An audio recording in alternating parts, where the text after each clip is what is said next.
Hey, let me ask you this question. Have you ever been around someone and they just lit a fire under you? I'm not talking about you becoming upset. I'm talking about it lit something inside of you that just push you to begin to look at your craft, your career, your job in a different way. That's my next guess. When we talk about just having passion for certain careers, certain pathways. He is that.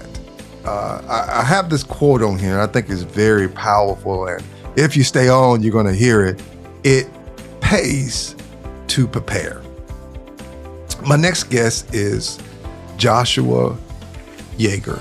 He's the principal of Perry Central High School, and he is definitely passionate about helping leaders grow. Well, in this episode, what you're going to hear about is you're going to hear the new changes. Now, listen, if you're not a Mississippi teacher, educator, whatever, school leader, still stick around because we talk about this whole idea of what does effective leadership look like. And he laid some powerful stuff down. So what we're going to do is just talk about the accountability model in Mississippi and the changes that are going to happen as well. So again, you want to stick around. There's some good stuff here that will get you going in the way and help you to look at your job in a different way. So again, guys, do me a favor, share this with a buddy that's in education because they need to hear it. It's 50 educators from 50 states, the Mississippi edition. All right, y'all be great. Transforming lives. Inspiring stories from educators worldwide. Impact happening worldwide.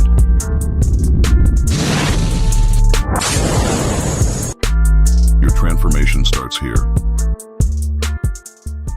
All right, guys, so definitely welcome again to Transforming Lives podcast. This is 50 educators from 50 states, the Mississippi edition. Now, don't get mad at me. I love my state. So whenever I get the opportunity to talk to a fellow leader in Mississippi, it's always a great opportunity. So definitely, I want to welcome on my next guest, Principal Joshua Yeager.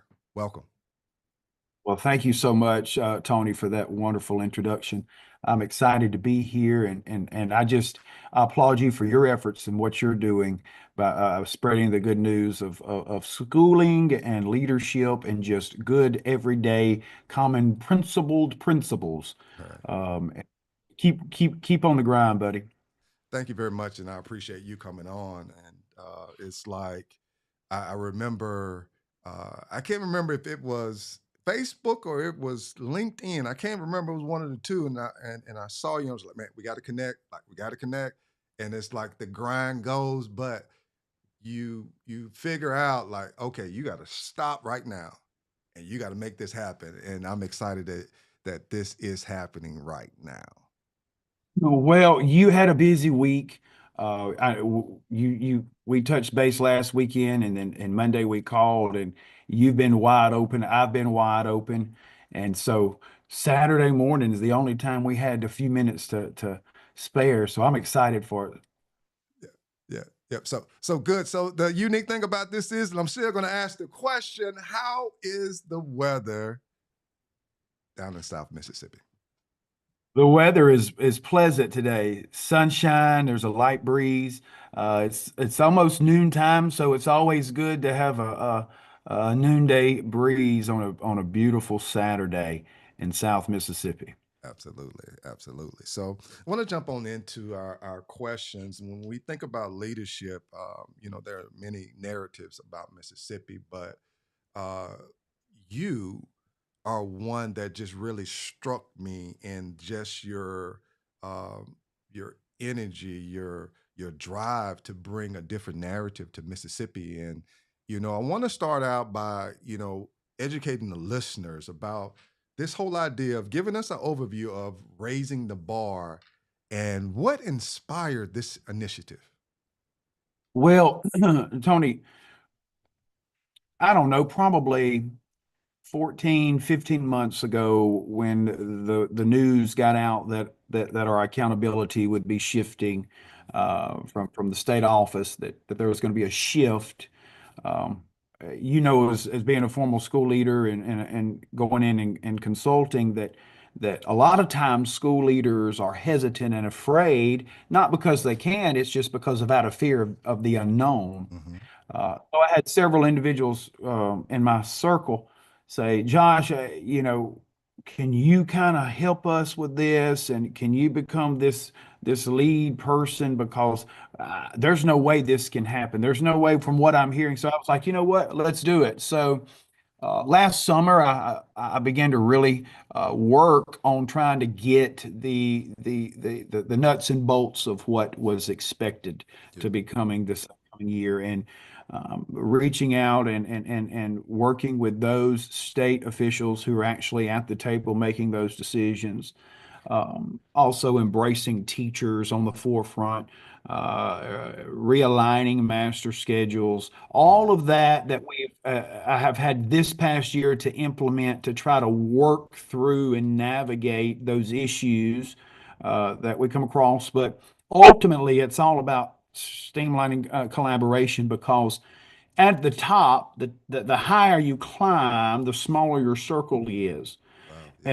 And one thing that I've noticed is that, school leaders sometimes um, are afraid to ask out and say, "Hey, I don't know this." And you know what? I've been there. I'm sure you've been there. Yeah. We may not want to say, as educators, this is something I don't know, but that is a founding principle of what effective leadership looks like. And it's okay. You don't know what you just don't know. Right. Right. And Right. I didn't know the even how to approach it. So knowing me as geeky as I am, spending lots of hours in my downtime, and when I began to have conversations with school leaders, uh, it kind of lighted that passion for me, Mm. because they just didn't know. Yeah. So it's part of that continuous learning that we all go through. And then school leaders think tank, that's kind of how it started, Yeah. was just those small conversations from K-12 school leadership, from whether they were assistant principals or principals or even central office administrators, and some lead teachers as well. Jumped on board, and so that kind of spearheaded and ignited more engaged collaborative conversations. So it's been a wonderful year, but I'm glad that we're right here at the precipice of putting it all out there and really applying it. So. What is effective leadership? Let's kind of jump into that because I've talked to again all of these leaders, and it's just a resounding. It's just this common theme that's coming through that your your address doesn't dictate your leadership. Effective leadership is it is it, it's a rubric. It's not necessarily a rubric to it, but it is a sound. It is a decisions that you make. It is action. So let's kind of jump into what is effective leadership. What does it look like? What does it sound like? Well, the way you addressed that in your statement was, leadership is not your address. Your address doesn't necessarily pinpoint you as a leader. That is so phenomenal. Very good stuff there. But I'll start off by saying this. Years ago, I had an older leader who was my big boss, supervisor. Mhm. And she was much older as a leader, and she looked at me and she said, "You have the potential of being a level five leader." Mm, And at that time, I didn't know what level five leadership was. right. And she handed me a book called From Good to Great. Yeah. And so I read the book, and things began to pop in my mind. Yes, theoretic knowledge, as far as what we call effective leadership is, your honesty and integrity, and that acumen of just being a good person, and Hmm. having the morals, which all of those are important characteristics of good, effective leadership. Yeah. But there's a few principles that um, I've noticed that a lot of people may not have. First of all, I'm a firm believer that leaders are born. Either you got it or you don't. Either you're going to be a leader who sits at the table, or you're going to be a leader who eats at the table. And those are two totally different things, completely different things. Those individuals who just sit at the table most of the time are going to be those individuals who still have a mindset of it's all about me. Mm, On paper, they may say, you know what, that's not how I operate. However, if you are a leader, the biggest decisions that you have to make as an effective leader are those decisions that best impact your greatest people. mhm, When you make decisions that best impact you, when you make decisions that negatively impact your greatest people at the table, then are you an effective leader? Are you just somebody who your address identifies you as a leader? Number one. So this whole rudiment of humility is the number one foundational principle, in my opinion, as far as effective leadership, because when you become a leader in that position, it is no longer about you, yet it's about those individuals in who you serve. So, whether in school leadership as that principal, we don't make decisions that are going to be convenient for us as a school leader. We make decisions that maximize those around us, meaning teacher centric first, because mhm. if you are an effective leader, you have to be teacher centric first and foremost, because those teachers are going to maximize students far greater than you as a principal ever thought about doing. So if you put your teachers and you champion your teachers in that self-efficacy realm, that mind shift of moving from blame to gain, then you're going to be effective right there, because number one, it's not about you. Number two, you're maximizing your strongest tool, which are those educators within those classrooms, which ultimately is going to maximize the capacity of those students. So one would be humility Mhm. and minus me. Hmm. And then two, it's going to be this. We mentioned making decisions that best impact your greatest people. Right. Yes. But making decisions with the worst case scenario always in the top of your mind. Because when you make those decisions with the worst case scenario, number one, you're going to safeguard yourself first. Secondly, you're going to safeguard those who report to you. And third, you're going to safeguard your district or your entity, whether it be in banking and finance, healthcare, whatever it is that you're doing. So instead of making it may sound good, it may look good, it may appear good, but before you make any type of decision that impacts your entity and the people in which you serve, you need to do your due diligence and make sure that your decisions that you make are with the worst case scenario always in mind. That's number two.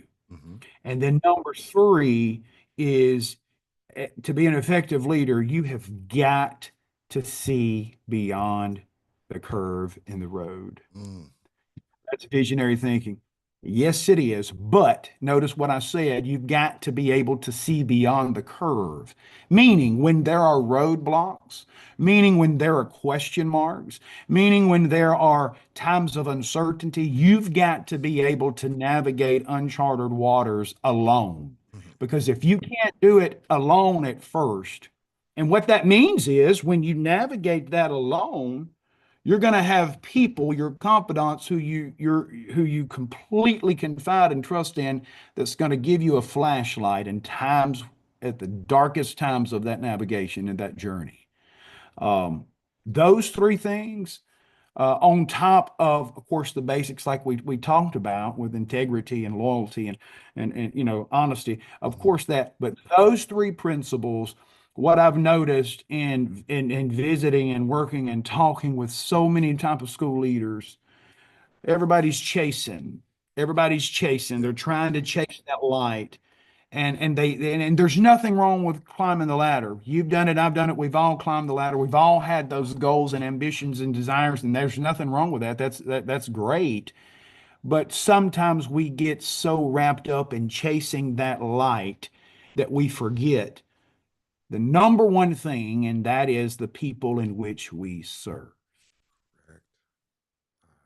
Yeah. And listening to this, it's I'm going to start with number 3 and work backwards, because seeing beyond the curve is so important, because like now raising the bar, that is the whole idea of being able, because change happens, and how well you adapt to the change um, is important. Gosh, this is so much. Oh, I'm loving it. It's so much because it's rich, because there have been curves in education. Like it's happening left and right. And you got to be able to navigate those waters, and navigate those waters alone, because you're leading leaders. If you remember, you've been in this long enough to know, you remember over a decade ago now, back in 13, when Park came on the horizon, and Yeah. Park was an ultimate failure. And for 2.5, 3 years, it literally demoralized everything that we were doing in this state. And when I say the word demoralize, I'm talking about the validation of our curriculums, the validation of our teachers, of our school leaders, of our state policies. It was horrific. And so it took some time then for college and career readiness to kind of start. But if you remember the plummet of test scores, I remember I had just got into administration at that time and thinking I knew everything under the sun, but buddy, I didn't know a thing. I didn't have an answer. And I told myself then, to my teachers, to my students, I remember the principal I was working for then 12 years ago, he didn't know what to do. I remember having a conversation with a person who was at the state agency, who was one of the pillar members of the movement at that time. They didn't have an answer. So I told myself, before something like that else happens, I want to be able to have a foundation. And so with the raising the bar initiative and navigating these wonderful changes that are going to impact our secondary schools in our state, um, it- I said I don't want to relive that. I want to be able to be ahead of the game. So there were times of uncertainty, but that's when I was out there doing this, whether it be a Friday night or Saturday night, and everybody's out doing this. I remember this past fall on a Friday night at a football game, I had brought my chair, I had my laptop and my hotspot, and I was sitting at the end of the football field working during the game. Not because I wasn't into the game. I coached for 8 years. I played football. Football was a major part, but I was so invested, and I wanted a solution. I wanted a solution. And so it pays to prepare. It pays to prepare. And let me say this, let me throw this little nugget in there. If you are a leader with those type of desires and aspirations, you continue to lead. Do not allow anybody to dictate the steps that you take. Do not allow anybody to infringe upon the beautification of being an effective leader. Um, always continue to move our movement forward. It's not about me. It's not about Mississippi, so to speak. It's not about the school in which I serve. It's about our movement. You know, we spend 30 and 40 years doing this as a career, and our kids are resilient. They come and go, and it's a new set every year. But this is our livelihood of who we are. Be that beacon of light that actually makes an impact and continues to expand the movement in which we all have grown to love so dear. You know, you made a statement, and we can't skip it. It pays to prepare. We cannot skip that phrase. I I see the fruits of it, of being prepared, going back to your third statement of seeing beyond the curve, and even making decisions, and even the humility piece. Like it all goes together in that statement, because you have to I call it the off season, and that's something later, but it's the everybody has Oh, the I'm about to jump into that off season and blow the whistle, and you're going to love this. everybody has an off season. They do. Everybody has an off season, and you got to make a decision. Are you going to prepare in the off season? I'm going to go old school with you Okay, here. go ahead. In my junior year, my research paper was what makes a successful head football coach. My senior year, my research was what makes a successful high school principal. But in my junior year, I based it on Vincent K. Lombardi, and you'll know who Coach Lombardi was. And you mentioned about the willingness to prepare. And I'm going to quote originally what Vincent K. Lombardi said. He said, after winning the first Super Bowl championship, he said these words. He said, winning isn't everything, it's the only thing. He said that Right. on live, on being as interviewing. Right. He said, winning isn't everything, it's the only thing. Shortly thereafter, in the locker room, when he was questioned by other media sources, he says, let me back up. He said, I made a mistake. He said, winning isn't everything. It's not the only thing. But he said, winning isn't everything, but the willingness to prepare is.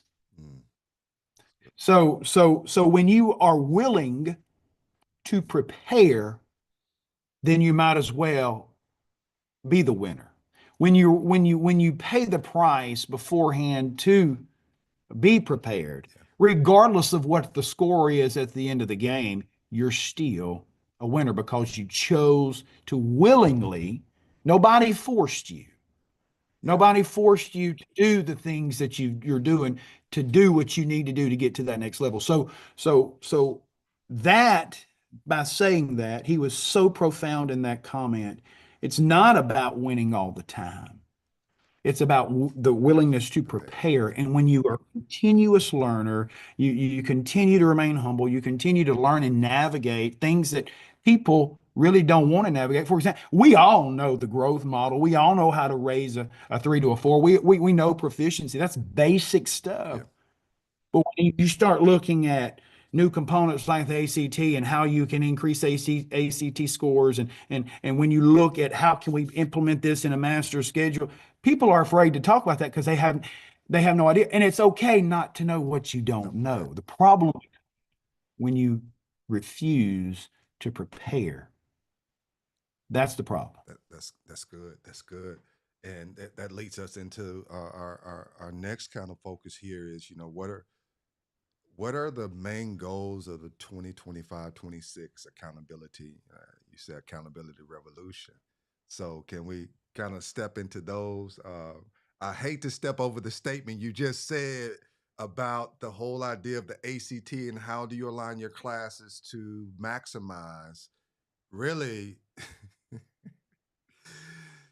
it is a K-12 responsibility with the ACT, but we're going to move to the accountability revolution. That'll be our focus right now.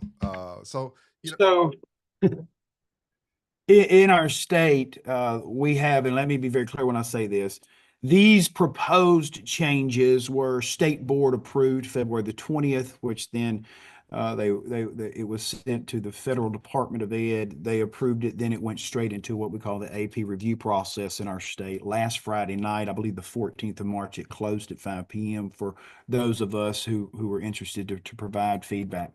It is planned to present that feedback at the April State Board of Ed meeting.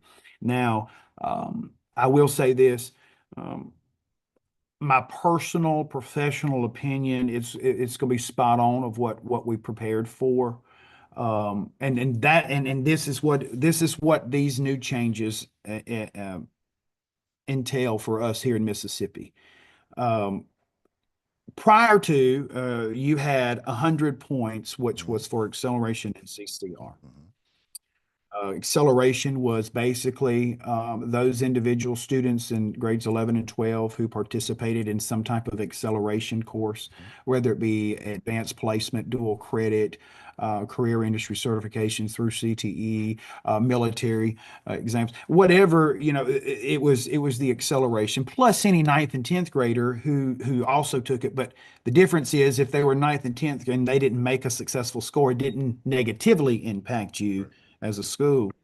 And that same approach still stays the same for the upcoming year, and that's the acceleration component. What has shifted is the removal of the U.S. history exam, which was worth 50 points or 47 and a half if you're an EL school. And they moved those points into a piece called achievement and assessment. And so they took the CCR component and shifted a little bit for the assessment piece. So now you have acceleration, which is 50, you have achievement, which is 50, and then now you have assessment, which is 50. All three of these boxes combined total of 150. All of them are related and tied to the graduation cohort, which is a 200-point box. So in essence, you have now 350 points on the right side of the model, and then you have 600 points, which is ELA math and science and growth, 650 points on the other side of the model. So you've got MAP, which is 650, and then you've got 350, which is basically CCR. But here is the big difference is currently our schools have been focused solely on map progression and map data analysis and having a high number of proficiency, maximizing our growth, all of those movements of bubble kids and so on and so forth. But we never have shifted that mentality towards the ACT because here's one of the, for example, to be a traditional graduate, in years past, you got a full point. Now you're only going to get half a point for a traditional graduate. And that's not diminishing the success that a student has spent 13 years on to graduate in our state. What that is saying instead of just graduating, we want you to go the extra mile. We want you to obtain a certain level on the ACT. We want you to score a certain level on the ACT work key so you can be career ready. We want you to take these number of accelerated courses. Bygone are the days of just getting by. The global competition is huge. And a big shout out to all of us in Mississippi from going from 48th to 30, I think one or two in the nation. We had the number one growth in fourth graders in the country. People can say what they want to about us here in Mississippi, but I'm going to say this. And everybody knows that we don't have a whole lot of money in this state, but I'll say this, I will take our school leaders and I'll take our school teachers and I'll place them anywhere in this country. And I can promise you, you're going to see the same type of results. We already know to be a licensed school leader, our state requires the highest level on those SLA assessments, and those teacher practice scores are higher than 98% of the other places. So I will take our teachers and school leaders and place them anywhere. And that relates back in 2017 when I did a comparative study in Finland. And everybody knows about how Finland education is. I will put our best up against anybody. So with that being said, now our instruction not only has got to focus on MAP, but it's got to focus on ACT. Prior to this whole year, Tony, I did not realize that there's a total of 400 standards on the ACT. Teachers struggle to get 80 of the standards covered in ELA throughout a year. Much less 400. Right. There's 200 math standards. But in order for a student to get a 22, which is the new benchmark requirement to get the points in achievement and assessment necessary to get that 22, there's 26 standards on the ACT math component that are taught in middle school and high school that well, there's more, but only 26 need to be mastered in order to garner you a 22. I didn't know all of that. A lot of school leaders may not know that. That goes back to that principle of study to show thyself approved. Right. Yeah. Uh, make sure you know it. So that's kind of what spearheaded all of this. But the big changes, of course, is going to be in that 150 points of acceleration, achievement, and assessment component. Basically, in essence, every graduate needs to graduate with some type of endorsement to garner more percentage of a point. And we need to focus more on advanced and accelerated courses as opposed to spending so much time on the remedial courses. And I think now, as a state where 65 or 70% of our schools are high performing now, that means we need to start shifting our focus more on the acceleration side of things as opposed to the remedial side. So for the last decade, our state has done wonderful and moving our kids as a whole, so we now can focus on that. Right. And you brought up some excellent points, even with the model that it's going to be a district shift in how you approach instruction K-12, not just high school. It's going to be K-12 because the point about the ACT, and I did training, and it's not weird. It's fortunate. I started consulting in 2015, and I did ACT training, and it was like, okay, I'm doing ACT training, but I had to do what you said. I had to go through and study, and you start to see the changes in the ACT. And one of the components was that they were matching or aligning the ACT with, with the standards. And you start to look at, I start to go down and look through the standards, and you're like, oh my goodness, are we getting to those standards for the ACT? But going back to what you said, you couldn't get to it because you had the map focus. But on the ACT part, you started seeing, well, are the kids getting to complex numbers in math? And you start to see this ripple effect. Okay, are the children going into a remedial class once they get to college? And how do you prepare them and shift them forward?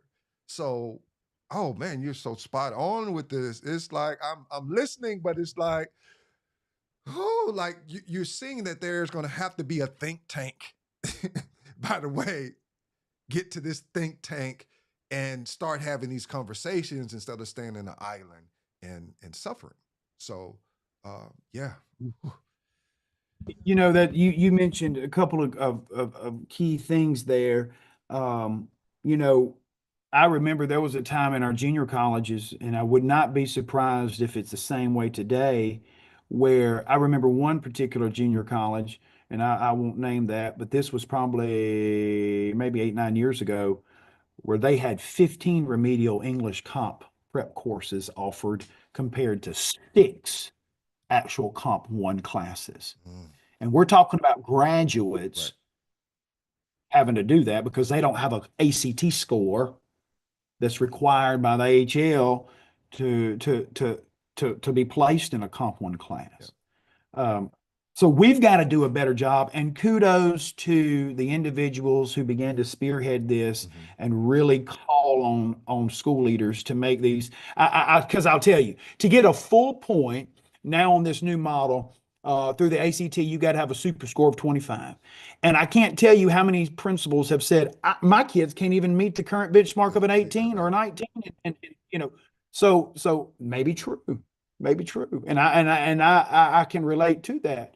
But instead of saying this is a problem, let's draft a solution. Right. Yeah, I agree. So you said it's a K-12. Absolutely it is. I had some conversations the other day. Just this week, I said, what are your middle schools doing for the ACT? We don't do anything right now. We've just focused on our 700-point box and keep it moving. You can't do that. There are so many mid-level standards on the ACT throughout in English and in math and in science and reading. You've got to implement that at the mid-level. In elementary schools, when you start dissecting informational text in the first, second grade, you've got to be able to identify what that phonemical awareness and literacy components are, and those scholars have got to be able to identify what even in as little as kindergarten and first grade, because that is the pillar, that's the foundational principle on the ACT. So if we, in other words, we've got to embed the ACT from kindergarten all the way to post-secondary. And by the time they become a senior, they take they want to graduate as esteemed academic endorsement, and with the highest level of ACT that they possibly can. You do that because that's preparing them, number one, for college. That's preparing them, number two, for the workforce. Now, a caveat, let me say this, something that school leaders would probably agree with me more so on. You can either get the 25 super score and get the full point, or you can get a super score of a 20 and get 75% of a point, or CTE completers, which is the majority of our student population in high schools in 11th, 12th grade now, a lot of them anyway. They can score silver on the work keys, or non-CTE completers can score gold and platinum. It is much more attainable to score a gold platinum on the work keys assessment or a silver on the work keys assessment as opposed to scoring a super score of 25. So that's why in the model that we're implementing here for next year, ninth graders start out with work keys, ACT work keys 1, and it goes all the way through 4 to their senior year, because as soon as they meet those required benchmarks, they'll qualify for early release or whatever other special privileges they want. So everything that's on this model is going to be implemented, and they're going to be held accountable just as with the same type of fidelity and integrity as our MAP accountability is. So you've got to be able to get ahead of the game, see beyond the curve. Yeah. And that's what I always tell my teachers. And I'm calling them teachers here because I didn't give you the precursor. They're actually practitioners, and that's how I address them. Yeah. But this is one thing: when it looked like nobody could, somebody did, and somebody always will. So if you're one of those who say, we can't get this, they have too many outliers, they're raising themselves, they don't have the support.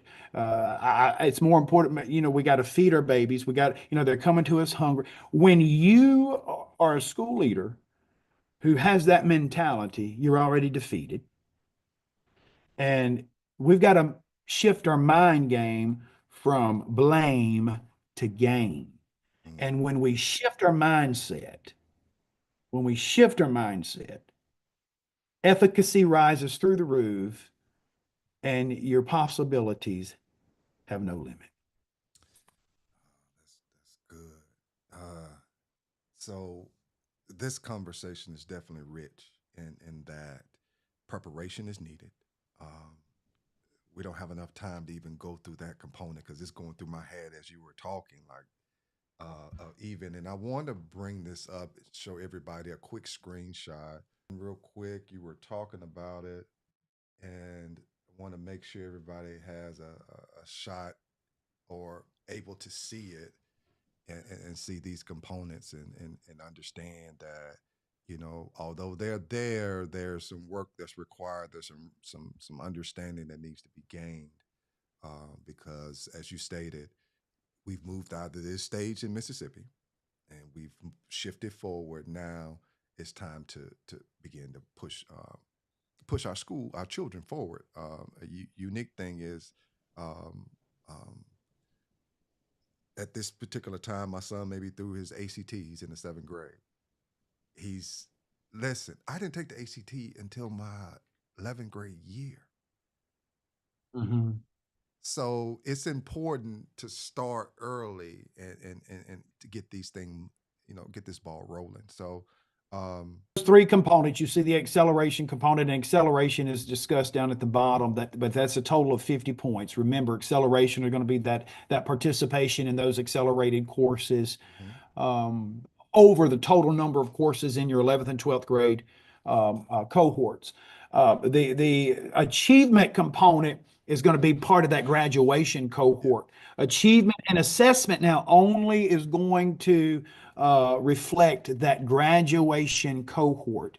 And for those Mississippi folks listen to this, remember that graduation cohort are all the students who were enrolled since the 10th grade through the 9th month of their senior year without any type of interruption. That's the number that you utilize.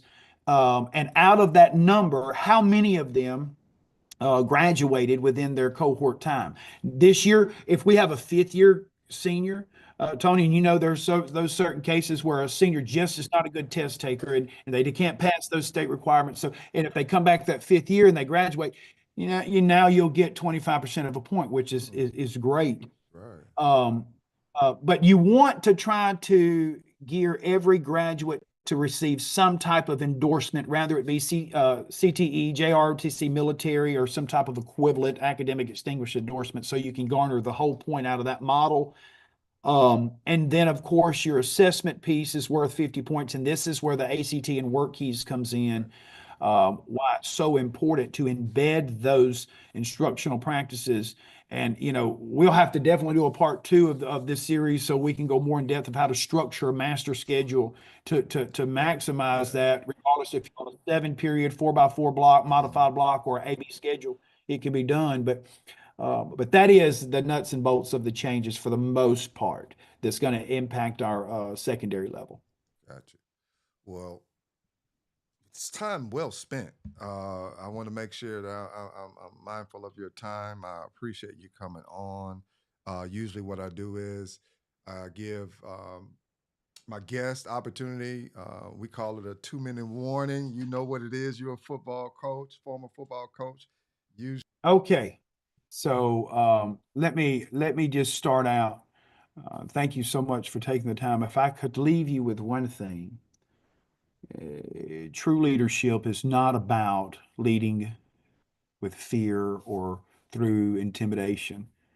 Effective leadership is about stepping out of your comfort zone and placing those individuals in which you serve on the forefront. Effective leadership is being able to make decisions with the worst case scenario in mind. Effective leadership is being able to have a hard conversation with somebody with compassion and humility. Effective leadership needs to be endrafted inside of your DNA of who you are, not because it's about us, not because it's about me as the leader, because it's right the opposite. We've got to be the most selfless individual there is when it comes to effective leadership. When we pair vision with vulnerability, a lot of times that presents humility. So when you are vision casting and you present it with vulnerability, that will embody a level of humility and compassion that most people will never gain. So as I leave this with you, take charge solely for those in which you serve, because if they could, they would. But the higher power has placed you in that position because he trusts that you can, and he has equipped you. He's given you the aptitude to do so. So embrace it. Do not take advantage of it, and be a leader who provides transformational change and provides solutions as opposed to blame. So let's move from the blame game to the game. Thank you. this is definitely amazing. So again, this is Transforming Lives, 50 educators from 50 states. This is Principal Joshua Yeager. He's the principal of Perry Central here in Mississippi High School. And we've had a wonderful conversation. So again, guys, I will have his information in the description and how you can reach out to him, because you definitely want to do that. He's passionate about leadership and all things leadership. So again, guys, thank you so much for joining us. This ends our session.